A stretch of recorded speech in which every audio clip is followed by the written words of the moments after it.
15장 55절로 58절 말씀을 통해서 부활 공동체라는 제목으로 하나님 말씀 증거하겠습니다. 공동체 시리즈 5번째 시간입니다. 우리가 인생을 살면서 어떤 의미 있는 경험을 하게 되면 그 경험을 공유한 사람들끼리 모여서 공동체를 만들게 됩니다. 예를 들면 같은 고향 출신인 향후에 또 같은 학교를 졸업한 동창회, 이와 같은 것들이 있습니다. 또 어떤 경우에는 같은 경험을 공유하지는 않지만 같은 관심을 갖고 있는 것들을 중심으로 동호회가 이루어지고 또 공동체가 이루어지기도 합니다. 요즘에 인터넷 문화가 발전하면서 같은 어떤 관심을 갖고 있는 사람들끼리의 커뮤니티, 공동체들이 만들어지게 됩니다. 그래서 어떤 공동체든지 공동체의 특징은 같은 경험을 갖고 있든지 아니면 같은 관심들을 갖고 있는 이와 같은 모임들이 공동체로 만들어지고 이루게 됩니다. 이와 같은 사람들이 만든 공동체가 아니라 하나님이 만드신 공동체가 있습니다. 이 공동체는 인류의 역사 속에서 가장 긴 역사를 갖고 있습니다. 그것이 바로 가정이고 교회입니다. 하나님께서 에덴 동산에서 가정을 만드셨습니다. 아담을 잠들게 하시고 그 아담의 갈빗대를 뽑아서 하와를 만드셨습니다. 그리고 이 하와를 보고 기뻐하면서 이는 내 뼈 중에 뼈요 살 중에 살이라고 말하면서 가정이 이루어졌습니다. 이 가정은 하나님이 만드신 것이고 또 하나님이 짝지어 주신 것이고 하나님이 이루어 주신 것입니다. 그렇기 때문에 이 가정의 공통의 경험, 이 가정의 공통의 관심사는 유일하게 딱 하나, 하나님이었습니다. 가정은 그 가정 안에서 하나님을 경험하고 하나님을 만나고 또 하나님께 모든 관심을 두는 것입니다. 하나님의 마음을 담아서 아내를 사랑하고 남편을 존경하고 하나님의 마음을 담아서 아버지 하나님의 마음으로 자녀를 양육하는 것, 이것이 바로 가정입니다. 그렇기 때문에 가정은 그 가정 안에서 그 공동체의 특징은 하나님을 경험하고 하나님을 만나는 것입니다. 오늘날 수많은 가정이 깨어지고 타락했다. 이유가 무엇입니까? 가정 안에서 하나님을 경험하지 않습니다. 가정 안에서 하나님을 만나지 않습니다. 가정 안에서 하나님의 마음을 자기 안에 담아놓지 않습니다. 그러니까 하나님이 빠져버리고 나니까 그 안에 사람들만 들어가 있고 가정 안에 남편만 있고 아내만 있습니다. 심지어는 가정 안에는 자녀만 있고요. 한 걸음 더 나가서는 그 가정 안에 돈만 있습니다. 그러다 보니까 모든 공통의 관심사, 가정 안에는 가족 구성원들이 경험하는 경험과 관심이 돈이 될 때가 있고요. 직장이 될 때가 있고요. 사업장이 될 때 있습니다. 그러니까 가정이 가정답지 못하니까 이혼이 되고 상처를 입고 고통을 받습니다. 가정의 회복은요, 가정 안에서 원래 세우신 목적대로 가정 안에서 하나님을 경험해야 됩니다. 자녀들이 그 가정 안에서 하나님을 만나는 것입니다. 그래서 부모들은 하나님의 마음을 갖고 자녀를 양육하고 하나님의 은혜를 갖고 가정을 일구어가는 것입니다. 교회도 마찬가지입니다. 교회 안에서 경험되는 것, 그것은 바로 교회의 주인 되시고 교회의 머리 되시고 교회의 신랑 되시는 하나님, 예수 그리스도를 만나고 예수 그리스도를 경험하는 것입니다. 사실은 가정이 세워지는 원리와 교회가 세워지는 원리는 똑같습니다.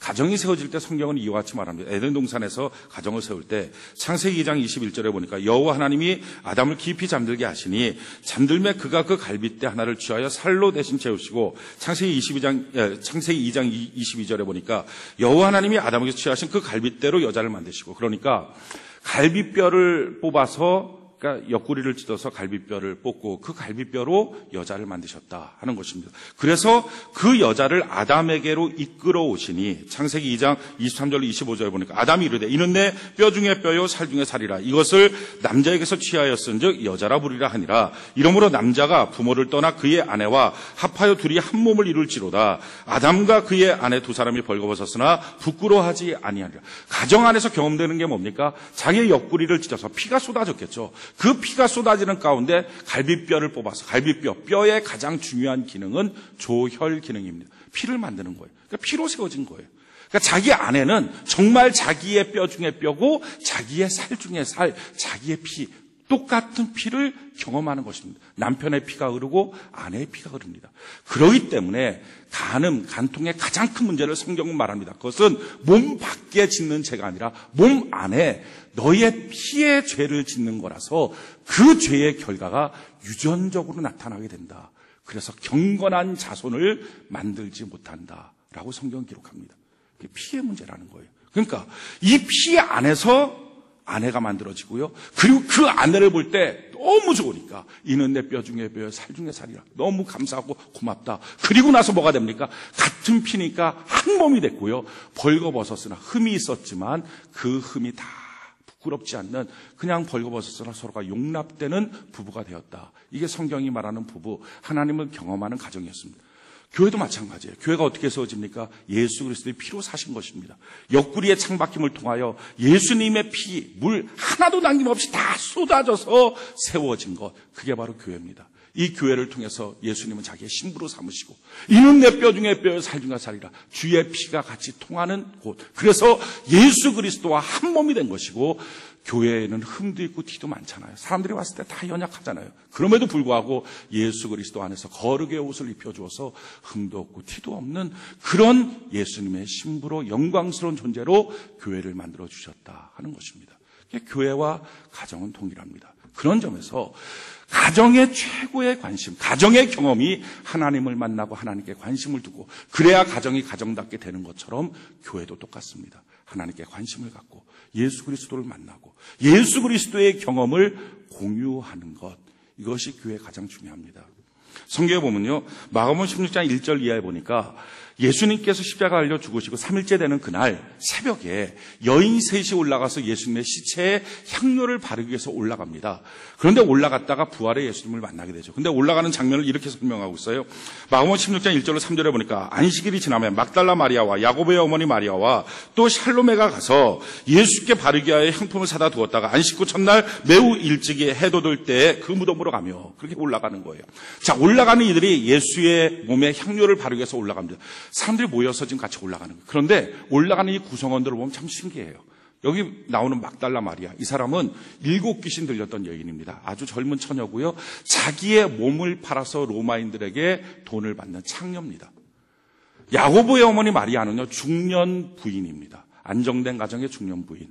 샬로메는 그 당시 헤롯 땅과 이런 권력기관과 연결되어 있는 아주 실력자입니다.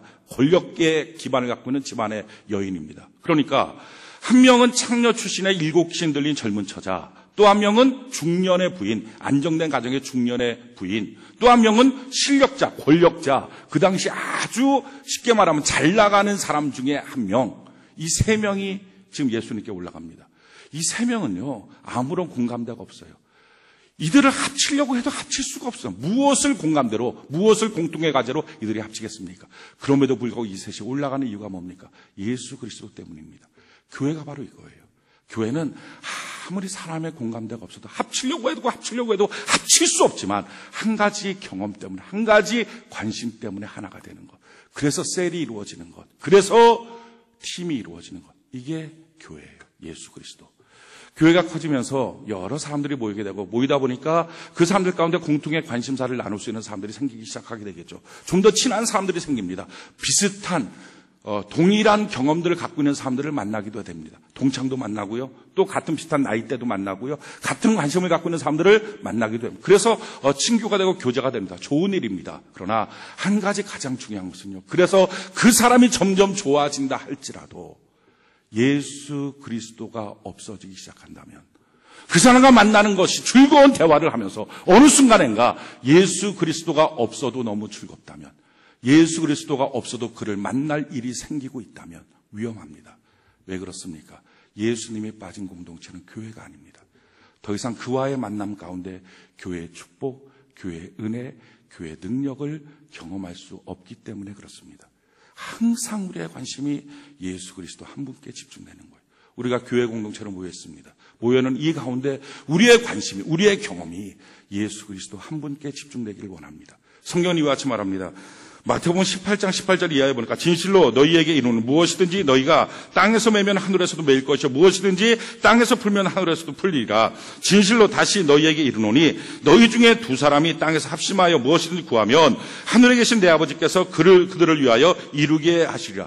그 합심기도의 능력을 말하고 있죠. 둘이 한 마음이 되어서 어떤 한 가지 문제를 위해서 간절히 기도하면 반드시 그가 어떤 문제든지 하나님께서 다 응답해 주겠다라고 말합니다. 참 합심기도, 둘이 한 마음이 돼서 기도하는 거 너무 중요합니다. 그런데 이 합심기도가 그냥 아무나 자기가 마음이 통하는 사람, 나는 그 사람 너무 좋아, 그 사람이랑 친해, 그러니까 자기의 기도 제목을 내놓고 우리 같이 기도해 라고 기도할 때 응답되는 것이 아니라는 거예요.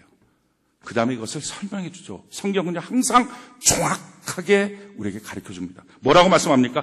두세 사람이 내 이름으로 모인 곳에는 나도 그들 중에 내 이름으로, 예수 그리스도의 이름으로. 그러니까 공식적인 모임이라는 거예요.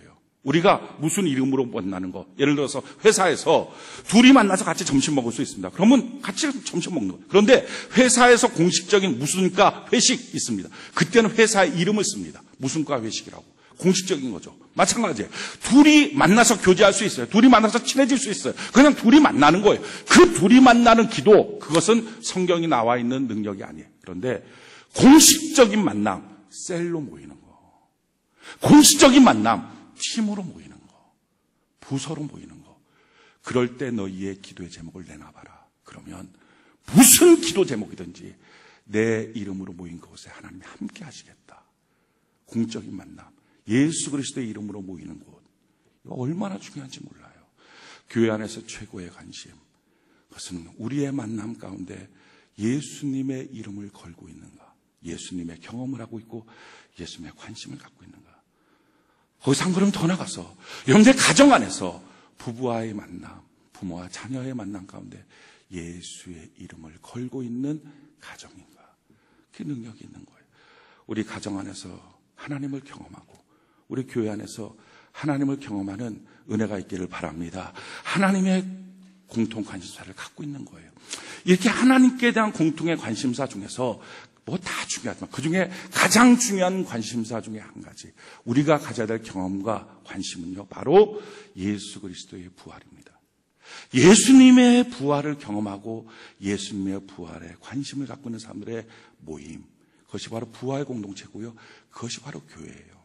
고린도서 15장은 부활장이라고 말합니다. 1장서부터 19절까지는 예수님의 부활에 대해서 말하고 있고 20절부터 49절까지는 그 예수님께 붙어있는 성도들의 부활에 대해서 말하고 있고 49절 이하서부터는 부활한 성도들의 몸의 모습이 어떻게 되느냐에 대해서 설명하고 있습니다. 그런데 그 부활에 대해서 말씀을 하면서 그 4절부터 이하에 보면 예수님이 부활했을 때 부활하신 예수님이 누구누구를 만났는지에 대해서 설명을 합니다. 그래서 15장 5절 이하에 보니까 게바에게 보이시고 부후에 12 제자에게와 그 외 500여 형제에게 일시에 보이셨나니 그 중에 지금까지 대다수는 살아있고 어떤 사람들은 잠들었으며 그 위에 야곱에게 보이시며 그 위에 모든 사도에게 맨 나중에 만삭되지 못하여 난자 같은 내게도 보이셨느냐. 그러니까 예수님의 부활을 목격한 많은 제자들이 있었다.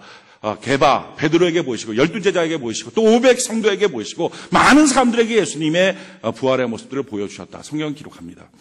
예수님이 십자가 달려 죽으시는 그날이에요. 예수님의 이름으로 모여있던 제자들은 한순간에 다 흩어졌습니다.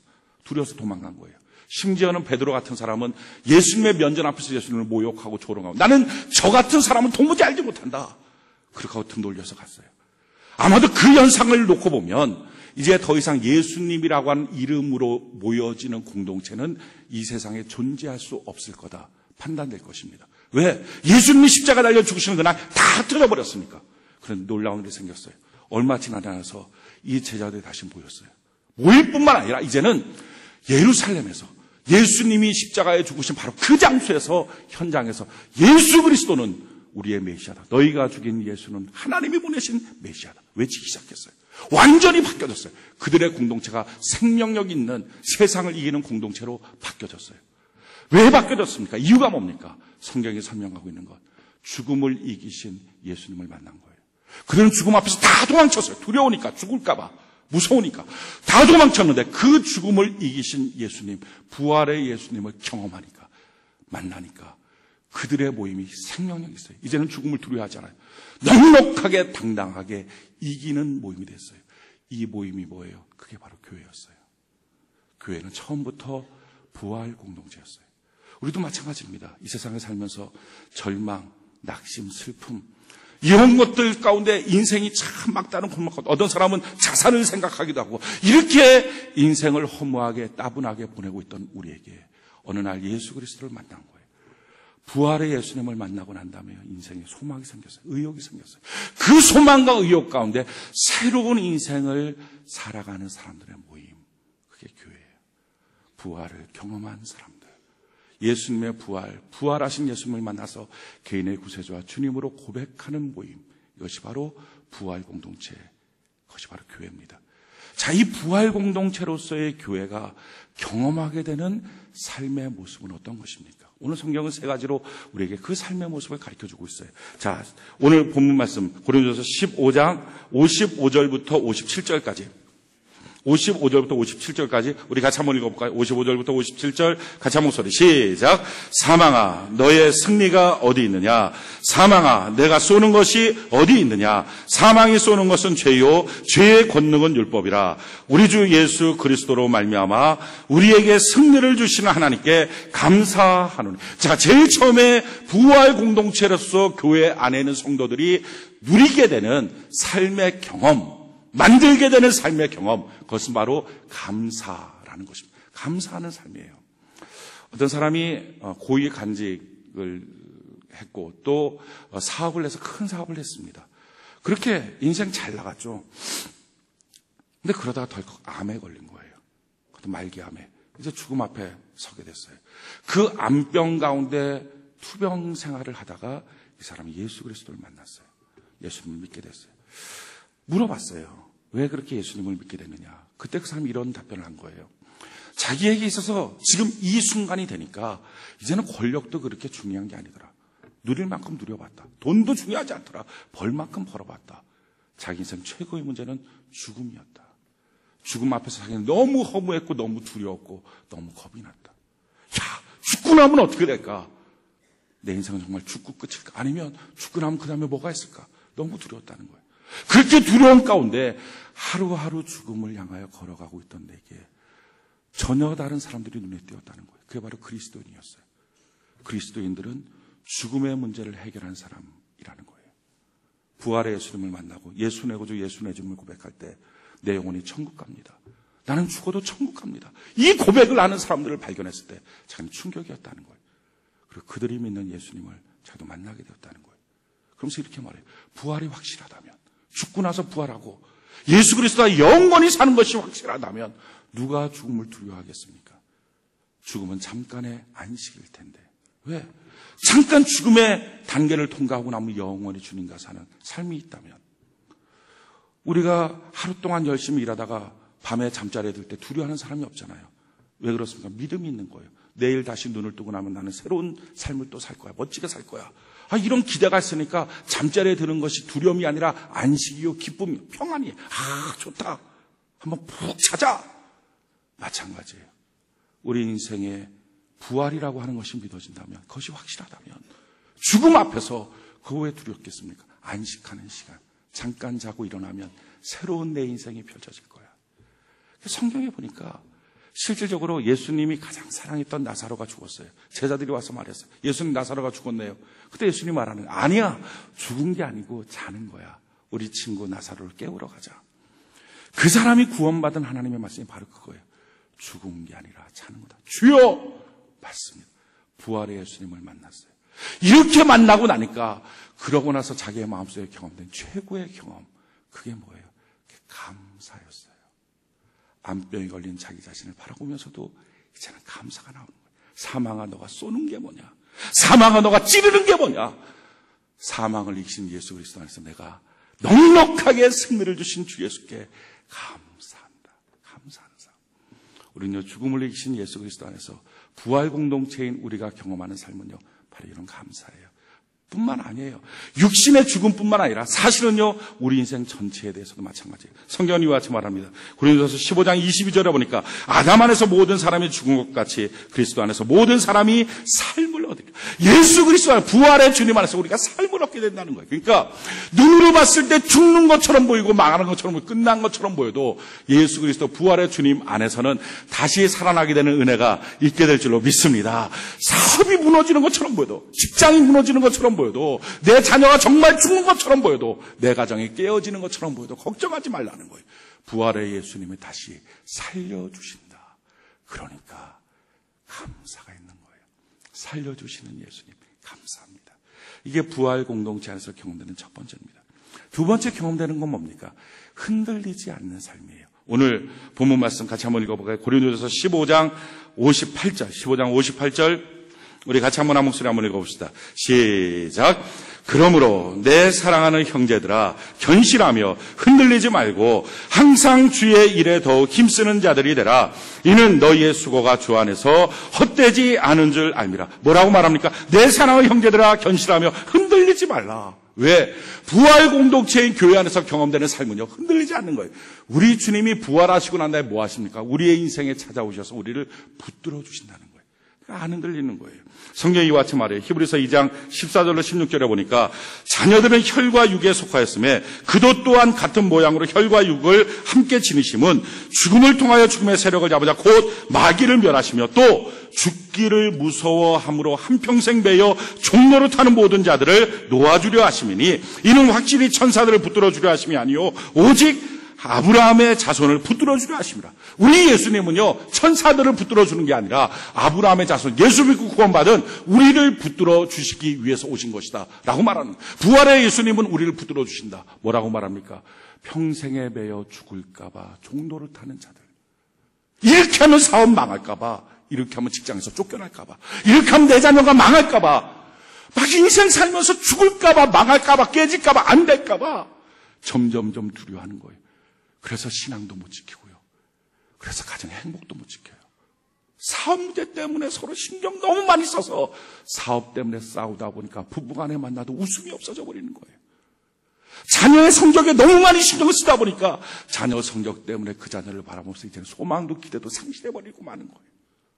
인생 전체가 죽을까 봐, 망할까 봐, 안 될까 봐 그렇게 매여서 전전긍긍 종노릇 하고 있는 사람들을 주는 뭐라고 말해요? 내가 너 붙들어주고 있어. 이게 부활 공동체예요. 사랑하는 성도 여러분, 사업하고 있는 남편이 위태위태하게 보입니까? 그래서 어떡하지? 몇 번 말하다가 이제는 눈을 감고 있습니까? 걱정하지 마십시오. 주님 붙잡아주고 있다니까요. 그 자녀 보면서 너무 가슴 아파서 어떻게 해야 될지 혼내키기도 하고 때리기도 하고 이제는 어떻게 해야 될지 손, 다리 쫙 피고 있습니까? 두려워하지 마십시오. 우리 주님, 부활의 주님 지금 붙들어주고 있다는 거예요. 흔들리고 있지만, 요동치고 있지만 걱정하지 말라는 거예요. 우리 주님 붙들어주고 계신다. 사랑하는 성도 여러분, 부활 공동체인 우리 교회에서 경험하게 되는 게 뭡니까? 죽는 것처럼 보여도 살려주시는 주님, 흔들리고 요동치는 것처럼 보여도 변함없이 붙잡아주고 계신 주님, 이 주님이 계신 거예요. 그러니까요, 삶의 문제가 다가올 때, 가정과 자녀의 문제가 다가올 때, 육체의 질병과 사업의 문제가 다가오고, 직장의 문제가 다가오고, 일의 문제가 다가올 때 왜 고민이 없겠어요? 왜 근심이 없겠어요? 그러나 적당하게 고민합시다. 너무 많이 고민하지 말라고요. 너무 많이 힘들어하지 말라고요. 사업 문제 때문에 너무 많이 신경 쓰다가 부부간에 주신 하나님의 행복을 잃어버리지 말라고요.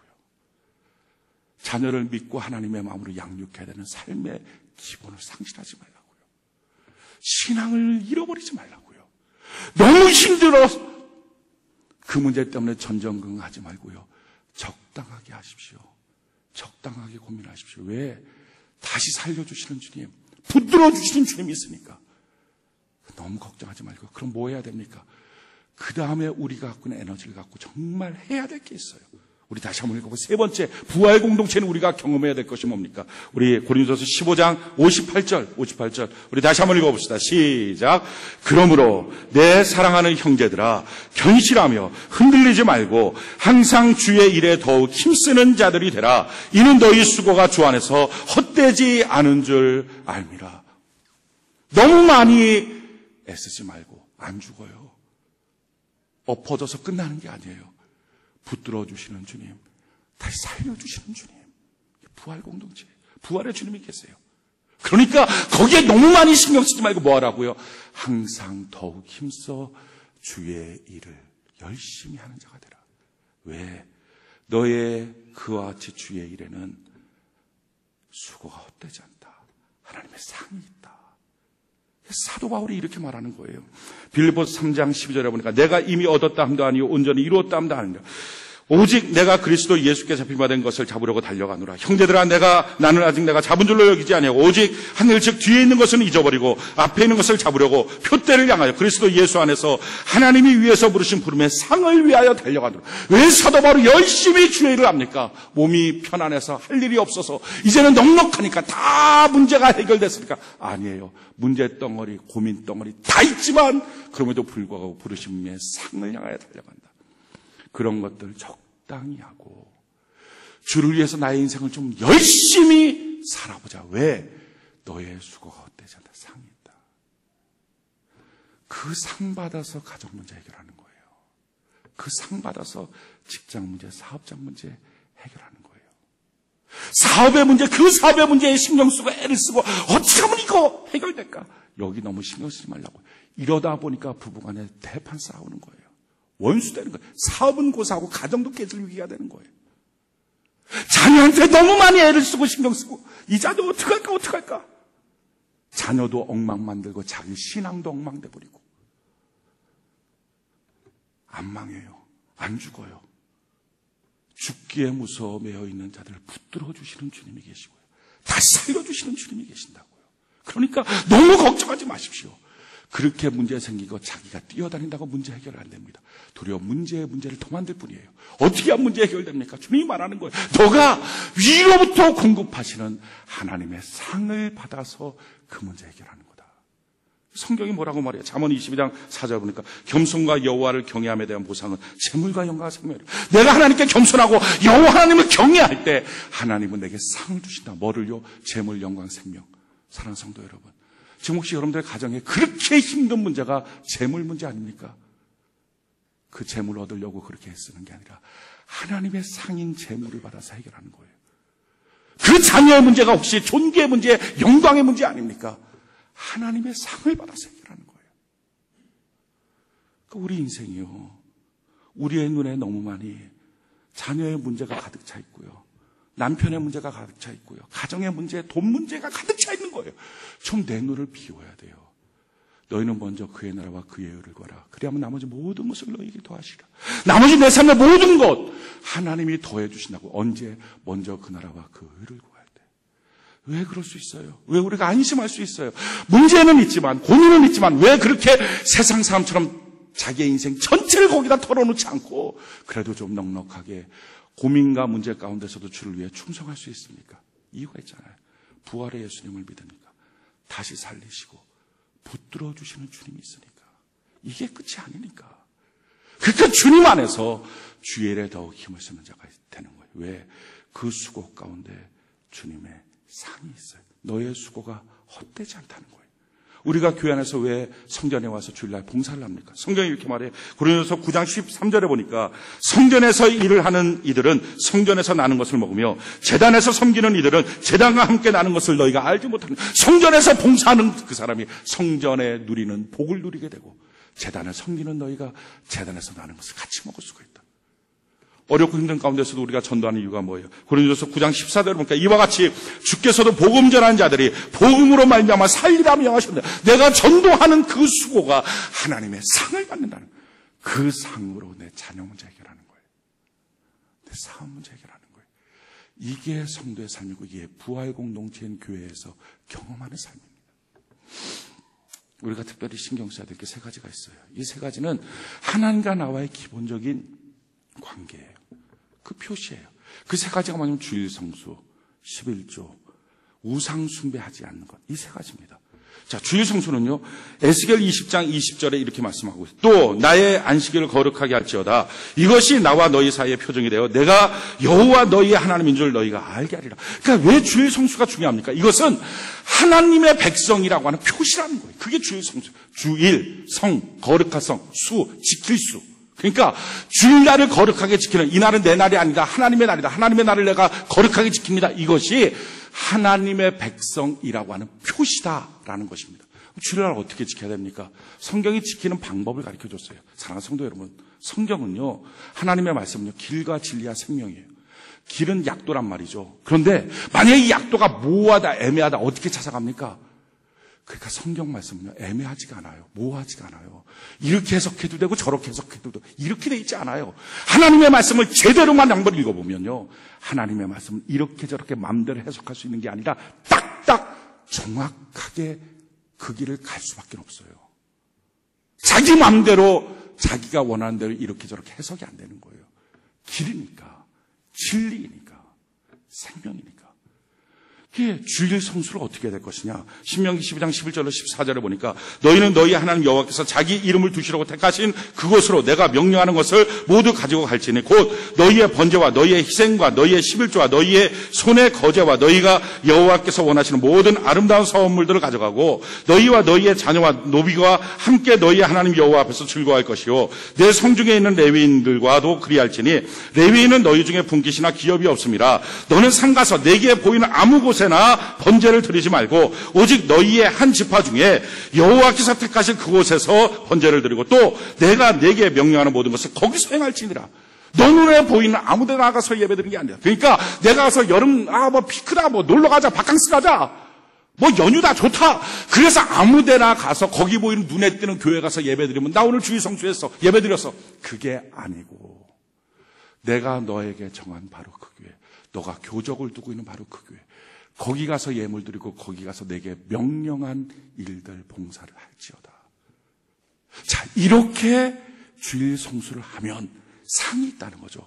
어떤 상이 있습니까? 이사야 58장 13절로 14절에 보니까 만일 안식일에 내 발을 금하여 내 성일에 오락을 행하지 아니하고 안식일을 걸어 즐거운 날이라 여호와의 성일을 존귀한 날이라 하여 이를 존귀하게 여겨 내 길로 행하지 아니하며 내 오락을 구하지 않으며 내 사사로운 말을 하지 아니하면 내가 여호와 안에서 즐거움을 얻을 것이라. 내가 너를 땅의 높은 곳에 올리고 내 조상 야곱의 기업으로 기르라. 여호와의 입의 말씀이라. 자 보십시오. 내가 온전한 주일 성수를 할 때 하나님은 내게 먼저 기쁨을 주시고 두 번째는 너의 인생을 하나님이 길러주신다. 운영해 주신다. 너의 사업장을 하나님이 운영해 주신다. 너의 인생을 하나님이 인도해 주신다 하는 것입니다. 이게 하나님의 상이에요.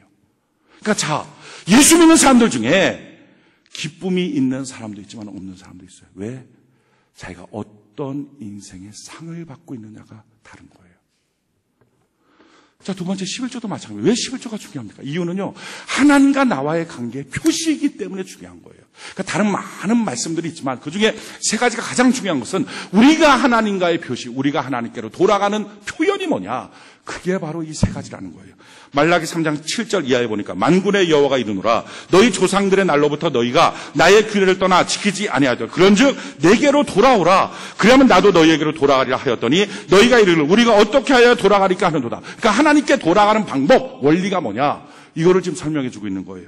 사람이 어찌 하나님의 것을 도둑질하겠느냐. 그러나 너희는 나의 것을 도둑질하고도 말하기를 우리가 어떻게 주의 것을 도둑질하였나이까 하는도다. 이는 곧 11조와 봉헌물이라. 너희 온 나라가 나의 것을 도둑질하였으므로 너희가 저주를 받았느니라. 자, 11조와 봉헌 예물이 왜 중요합니까? 이유는 그것이 하나님과의 관계를 맺는 길이에요. 하나님께로 돌아가는 방법이라는 거예요. 주일 성수가 왜 중요합니까? 이것이 하나님의 백성이 되는 표시라는 거예요. 하나님의 말씀이 여러 가지가 있지만 그중에 가장 중요한 이 세 가지가 중요한 거예요. 하나님과 바른 관계를 맺는 것. 자, 이렇게 하나님과 온전한 관계를 맺겨서 11조를 하나님께 드립니다. 온전한 봉헌 예물을 드립니다. 그러면 하나님의 상이 있겠죠. 그 상이 뭡니까? 이렇게 말하는 거예요.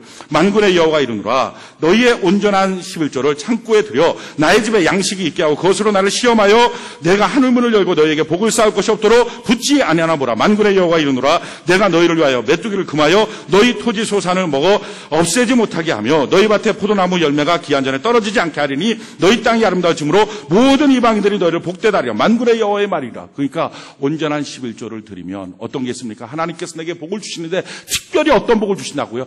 될 듯 계약이 맺어질 듯 야, 이게 되겠구나. 저 사람 날 도와주겠구나. 이 사람과 오더가 해결되겠구나. 이렇게 하다가 안 되고 이렇게 하다가 안 되고 그런 일이 없다는 거예요. 너의 물질 문제를 지켜주겠다. 약속한 대로 이루어지도록 만들어주겠다. 이게 상이라고요. 그러니까 예수 믿는 사람 중에 이와 같이 하나님의 물질에 대한 상을 받는 사람이 있는가 하면 그렇지 않는 사람이 있어요. 아니라고 예수 안 믿느냐? 그건 아니에요. 중요한 것은 뭡니까? 이 상을 받는 사람도 있고 안 받는 사람. 왜? 내가 이와 같이 하지 않으면 그 상은 없는 거예요. 또 성경이 이와 같이 말해요. 사무엘상 7장 3절에 보니까 사무엘이 이스라엘 온 족속에게 말하여 이르되 만일 너희가 전심으로 여호와께 돌아오려거든 이방신들 아사롯을 너희 중에 제거하고 너희 마음을 여호와께로 향하여 그만 섬기라.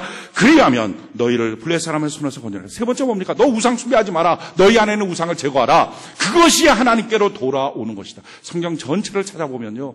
주일 성수 하나님과의 표시다. 11조 이것이 하나님께로 돌아오는 것이다. 우상을 버리는 것 이것이 하나님께로 돌아오는 것이다. 이 세 가지 돌아오는 방법. 자, 이처럼 우상 숭배하지 않고 오직 하나님 한 분만 섬기면 어떤 하나님의 상이 있다고요? 너희를 블레 사람의 손에서 건져내라. 원수를 제거해 주는 거예요. 이 상이라고요. 그러니까 예수 믿는 사람들 중에 원수가 제거되는 화평의 삶을 사는 사람이 있는가 하면 여전히 자기를 괴롭히고 힘들게 하는 원수들이 득실득실하는 삶이 있습니다. 왜요? 상 받고 안 받고의 차이예요. 그 상으로 직장 문제, 자녀 문제, 삶의 문제를 해결한 사람, 그렇지 않은 사람의 문제예요. 잠언 3장 9절로 10절에 보니까 내 재물과 내 소산물의 처음 익은 열매로 여호와를 공개하라. 그리하면 내 청과 가득히 차고 내 포도즙에 틀에 새 포도즙이 넘치라. 요한 1서 2장 14절에 보니까 아이들아 내가 너희에게 쓴 것은 너희가 아버지를 알았으며 아비들아 내가 너희에게 쓴 것은 너희가 태초부터 계신 이를 알았으며 청년들아 내가 너희에게 쓴 것은 너희가 강하고 하나님의 말씀이 너희 안에 거하시며 너희가 흉악한 자를 이겼습니다. 우리가 날마다 큐티하고 하나님의 말씀을 날마다 보는 이유, 날마다 하나님의 말씀을 읽어나가는 이유, 1독, 2독, 10독, 20독, 30독, 100독, 200독, 1000독을 하는 이유, 말씀이 있는 만큼 마귀를 이긴다. 상이에요. 그러니까 예수 믿는 사람 중에 넉넉하게 마귀를 이기는 사람이 있는가 하면 악한 영의 역사 가운데 괴롭고 힘들게 사는 사람들도 있다 하는 것입니다. 상의 문제예요. 참 놀라운 것은요. 마태복음 16장에 예수님 물어보시는 거예요. 너희는 나를 누구라 하느냐? 그때 베드로가 말하죠. 주는 그리스도시요 살아계신 하나님의 아들입니다. 그때 예수님께서 바요냐 시모냐 너가 참 놀랍다. 이것은 너의 육체로부터 주어진 게 아니라 하나님의 성령께서 알게 하신 것이다. 내가 너 위에 이 반석 위에 내 교회를 세우리니 음부의 권세가 이기지 못하리라. 또 내가 하늘나라 천국 열쇠를 너에게 주리니 너가 땅에서 매면 하늘에서도 매이고 땅에서 풀면 하늘에서 풀리리라. 참 놀라운 축복이에요. 천국 열쇠. 아파트 열쇠 하나만 받아도 얼마나 행복합니까? 기쁨이 있잖아요. 그런데 천국 열쇠를 내게 주신다. 이게 대단한 거죠. 누구에게? 베드로와 같은 똑같은 고백을 한 사람. 주는 그리스도의 살아계신 하나님의 아들입니다. 예수 내 구주 예수 내 주님 고백하는 사람에게 천국 열쇠를 주시겠다 하는 것입니다. 이 열쇠라는 것은요. 자물쇠가 있으니까 열쇠가 있는 거예요. 자물쇠가 없으면 무슨 열쇠가 있습니까? 그러니까 누군가에는 이 천국이 잠겨 있고요. 누군가에게는 열리는 거예요. 누구에게? 열쇠 있는 사람에게. 우리가 가서 저 천국 죽고 나서 가게 될 영원한 천국 무엇으로 열립니까? 예수 내 구주 예수 내 주님 믿음으로 열리는 거예요. 자, 그런데요, 참 놀라운 것은 이 마태복음 16장을 헬라어로 원어로 읽어보면요, 여기서 놀라운 사건이 나타나요. 천국 열쇠를 내가 너한테 주겠다 할 때 천국 열쇠가 복수형으로 쓰여져 있습니다. 천국 열쇠들을 주겠다는 거예요. 자, 그러면 천국이 여러 개, 이 천국, 저 천국, 그 천국. 아니에요. 왜 복수형입니까? 이유가 이거예요. 하늘나라에 그 영원한 천국이 있어요. 그런데 그 천국 말고 우리가 이 땅을 살면서도 하늘나라를 경험하고 맛보고 살아야 되잖아요. 가정의 천국, 직장의 천국, 사업의 천국, 자녀의 천국. 이 각각의 열쇠가 있단 말이죠. 이 열쇠를 줬다는 거예요. 누구에게? 예수 내 구주 예수 내 주님 고백하는 자에게. 그러니까 지금 예수 믿고 구원받은 모든 성도들은 뭘 갖고 있어요? 하늘나라에 가는 저 천국 열쇠와 이 땅에서 사는 우리에게 각각의 문을 열 수 있는 천국 열쇠들이 있어요. 근데 문제는 이 천국 열쇠, 저 천국 가는 천국은 믿음으로 가는데 지금 여기를 여는 것은요, 하나님의 말씀에 이처럼 순종할 때, 먼저 그의 나라와 그의 의를 구할 때, 너 너무 걱정하지 마, 근심하지 마. 내가 다시 살려줄 거야. 내가 붙들어 주고 있어. 그러니까 너는 주의 일에 더욱 힘을 쓰는 자가 되라. 너의 수고가 헛되지 않다. 이렇게 믿고 주의 일에 헌신하고 힘을 쓰는 자에게 각각 열려지는 천국 열쇠가 있다고요. 그러니까 어떤 예수 믿는 사람은요, 가정 천국의 문을 여니까 가정이 천국인 거예요. 근데 그 열쇠는 있는데 안 열고 있으니까 너가 땅에서 매면 하늘에서 매이니까 풀어야 되는데, 그러니까 가정은 예수 믿으면서도 지옥인 거예요. 사업의 천국의 문을 열 수 있는데 그걸 안 열고 있으니까 사업이 항상 어렵고, 직장의 문을 열 수 있는데 안 여니까 힘들고, 자녀의 문을 열 수 있는데 안 여니까 힘들고, 우리에게는 이 문을 열 수 있다고요.